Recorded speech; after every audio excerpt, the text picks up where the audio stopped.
Welcome to Mathematical Analysis. Today we are diving into one of the most foundational concepts in all of mathematics, the complete ordered field. If you have ever wondered what truly separates the real numbers from simple fractions or how calculus manages to work without falling into invisible gaps, you are in the right place. We will build this understanding from the ground up, step by step. Now that we know our topic, let us understand why this concept matters. Imagine drawing a straight line with a pencil. If you only use rational numbers or fractions to measure points on this line, you actually leave infinitely many microscopic invisible holes. For instance, the exact spot for the square root of 2 is completely missing. A complete ordered field is the mathematical way of describing a perfect, solid, unbroken line where absolutely no holes exist. The word field means we can add, subtract, multiply, and divide smoothly. Ordered means we can line numbers up from smallest to largest without confusion. And complete guarantees every single gap is filled. Before we can talk about completeness, we must first understand the basic rules of the playground. These are the field and order axioms. Think of an axiom as a fundamental starting rule that we accept as true without needing a proof, much like the rules of a board game. A field is simply a set of numbers where addition and multiplication behave exactly as you expect, including having a 0 and a 1.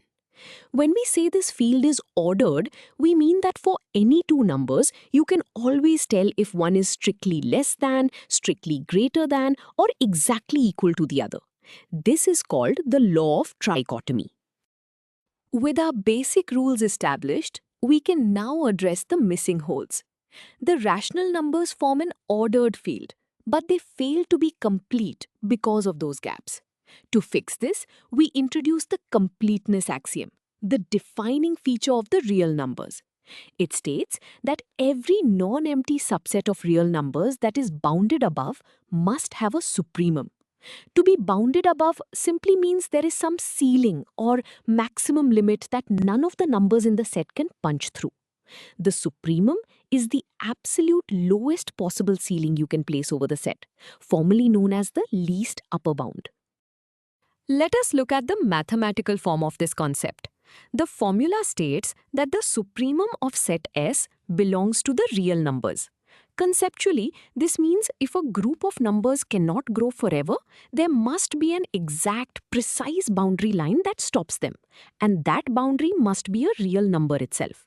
In this expression, S represents our non-empty subset of real numbers that is bounded above.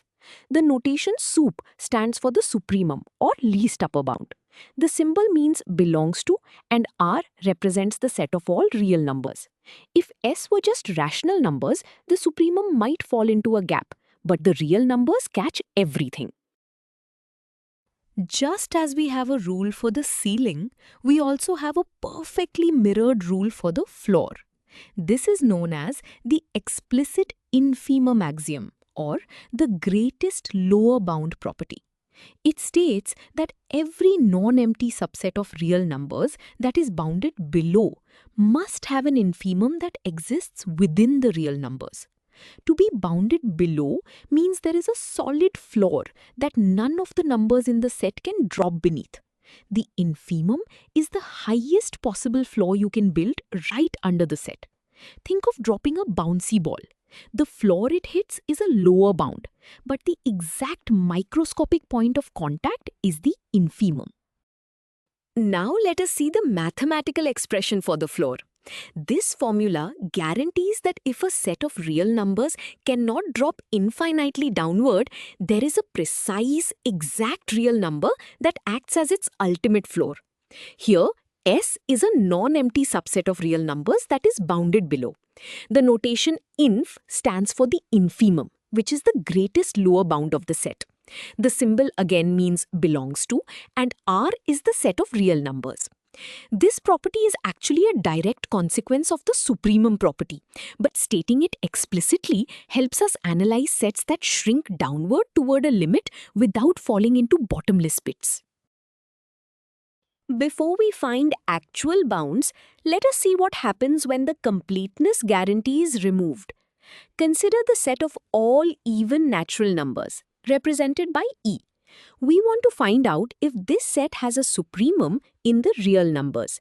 The curly braces enclose the elements and the dots indicate the pattern continues forever. Because you can always add 2 to any even number to get a larger even number, there is no real number that can act as a ceiling for this set. No matter how large a number you pick, the set will eventually surpass it. Therefore, the set is not bounded above, meaning it has no supremum. Now that we know what an unbounded set looks like, let us apply the completeness axiom to a specific bounded set. We want to find the supremum and infimum for a set generated by a simple fraction rule. This will help us understand how numbers can crowd together near a boundary without ever actually crossing it. The expression 1 minus 1 over n is the rule for generating the numbers, where n is any natural counting number. To understand this set, we plug in the first few natural numbers. When n is 1, we get 0. When n is 2, we get 1/2. When n is 3, we get 2/3.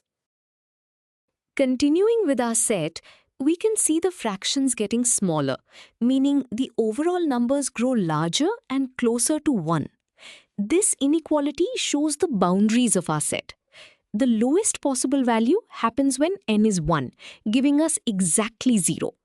Because 0 is actually inside the set, no number larger than 0 can be a lower bound.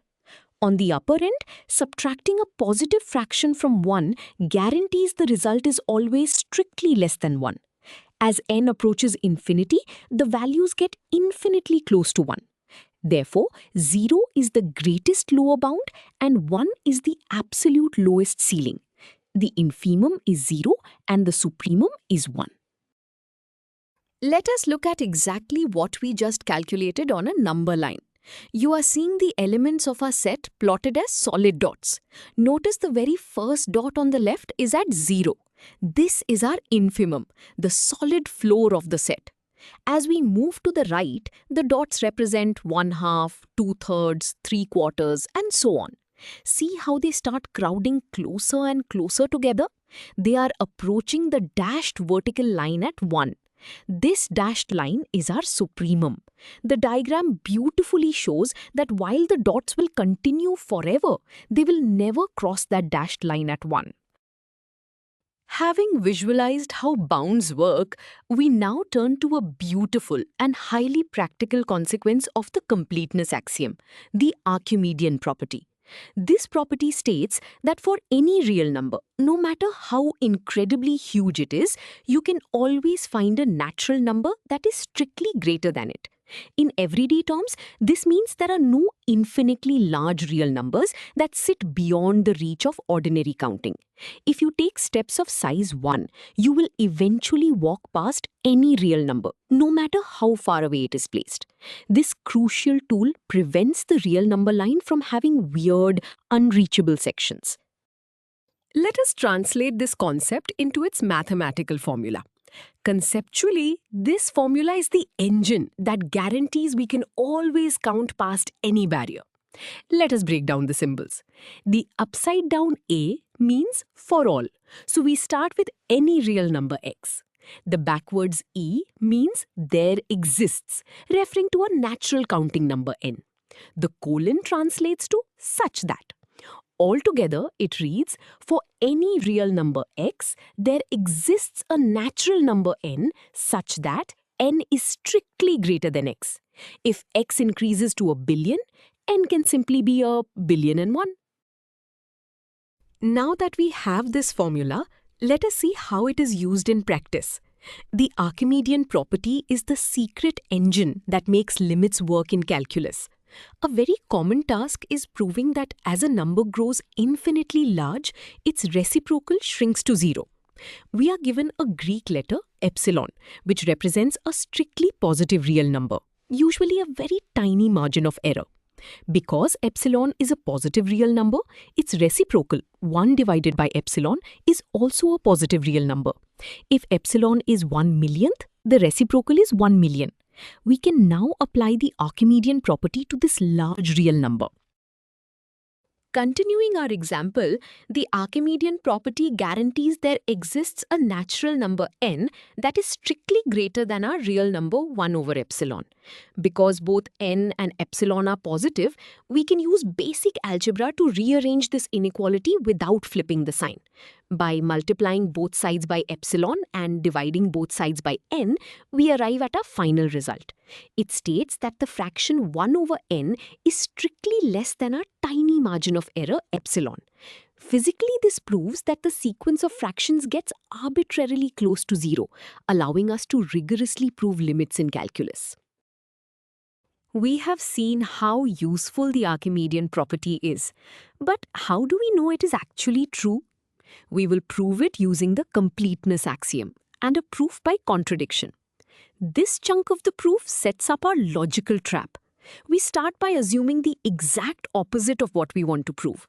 We assume there is some giant real number x that is greater than or equal to every single natural number n. If this were true, it would mean the set of all natural numbers is bounded above, with x acting as a ceiling.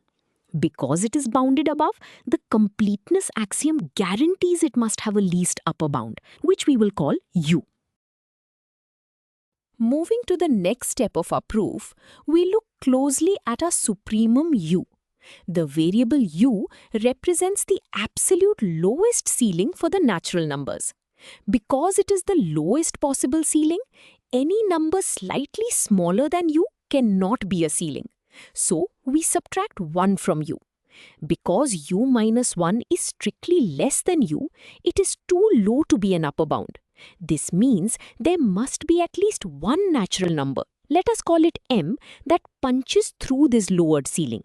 Mathematically, u minus 1 must be strictly less than m.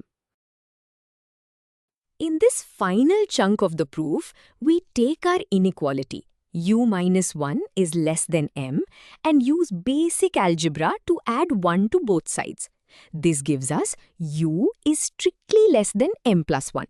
But wait, because m is a natural number, adding 1 to it means m plus 1 is also a natural number. This formula shows a natural number that is strictly greater than u. This is a massive contradiction because u was supposed to be the ceiling for all natural numbers.